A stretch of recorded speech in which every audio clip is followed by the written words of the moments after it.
Hey everyone, welcome to Education Dice. आज हम पढ़ेंगे principles of development. This is lecture third in the section child development and pedagogy. Today's content, सबसे पहले हम करेंगे quick revision of previous lecture, फिर हम पढ़ेंगे principles of development and then we will practice some previous year questions. Quick revision of previous lecture. In the last lecture, we read about various stages of development.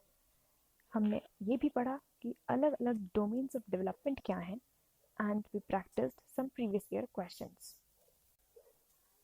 So let's start principles of development. First principle है principle of continuity. ये principle कहता है development एक continuous process है. It continues from वर्म to tomb. इसका मतलब जब बच्चा कंसीव होता है और जब वो बड़ा हो जाता है और उसकी डेथ भी हो जाती है, तब तक डेवलपमेंट हमेशा कंटिन्यूसली उसके साथ होता रहता है किसी ना किसी फॉर्म में। तो सबसे पहला प्रिंसिपल है प्रिंसिपल ऑफ कॉन्टिन्यूटी, ये कभी रुकता नहीं है। नेक्स्ट प्रिंसिपल है rate of development is not uniform. Development एक बच्चे में कभी तेज गति से होता है। It proceeds more rapidly in early childhood.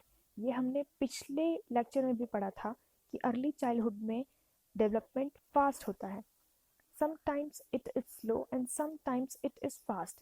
जैसे जैसे बच्चा लेट चाइल्डहुड के स्टेज में पहुंचने लगता है, डेवलपमेंट स्लो होती जाती है, पर जैसे ही वो एडोलसेंस के अर्ली पीरियड्स में होता है, rate of development is fast. इसीलिए हम ये कहते हैं rate of development is not uniform.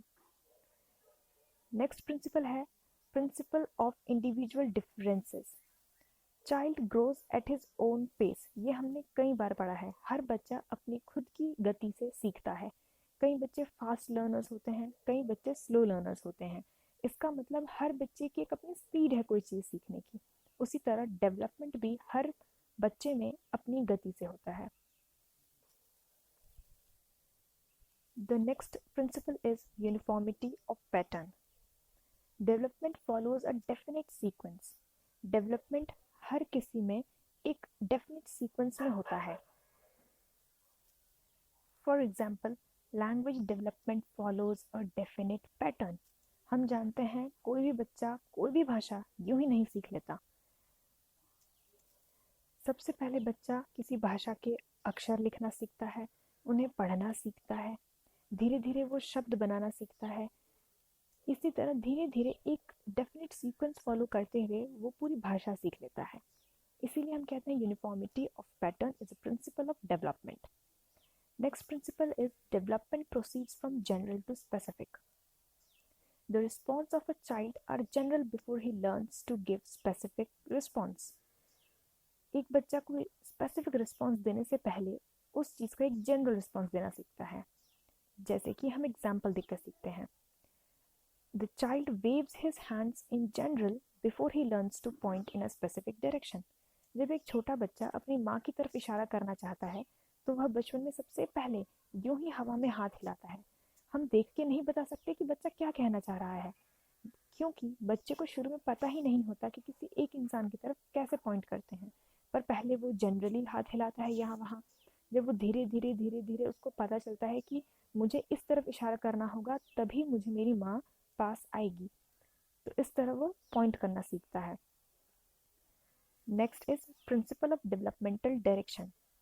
Kuppuswamy in 1971 stated that development is cephalic caudal and as well as proximodistal. cephalic caudal का मतलब होता है from head to foot। आपने देखा होगा जब बच्चा बहुत छोटा होता है तो सबसे पहले उसका दिमाग, उसका मस्तिष्क डेवलप करता है। उसके हाथ और पाँव बहुत ही छोटे होते हैं और बहुत ही अंडर डेवलप्ड होते हैं। इसका मतलब सबसे पहले विकास उसके सर से शुरू होता है और धीरे धीरे उसके पाँव पर खत्म होता है। उसी तरह प्रॉक्सिमोडिस्टल का मतलब होता है it proceeds from the centre to the periphery. इसका मतलब शरीर का सबसे बीच वाला हिस्सा सबसे पहले डेवलप करता है, फिर धीरे धीरे जो साइड में उसकी बाहें हैं, नीचे उसके पाँव हैं, वो डेवलप करते हैं। This is called principle of developmental direction. Next is principle of inter relation. हमने पिछले लेक्चर में पढ़ा था कि डेवलपमेंट के कई डायमेंशंस होते हैं, जैसे physical, social, emotional and cognitive development.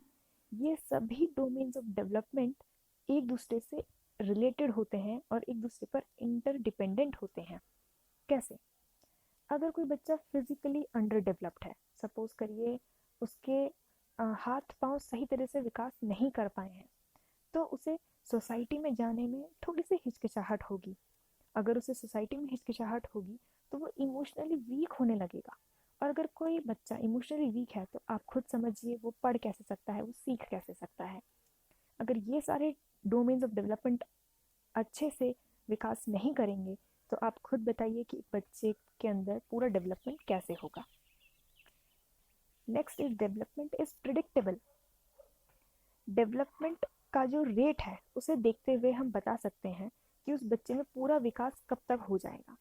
जैसे सपोज करिए अगर एक बच्चा बहुत ही तेज गति से भाषा बोलना सीख रहा है या बहुत ही तेज गति से स्विमिंग करना सीख रहा है, तो आप खुद ही बता देंगे कि लगता है ये 2 महीने में स्विमिंग सीख लेगा, लगता है ये 4 साल में ये भाषा पूरी तरह से बोलने लगेगा।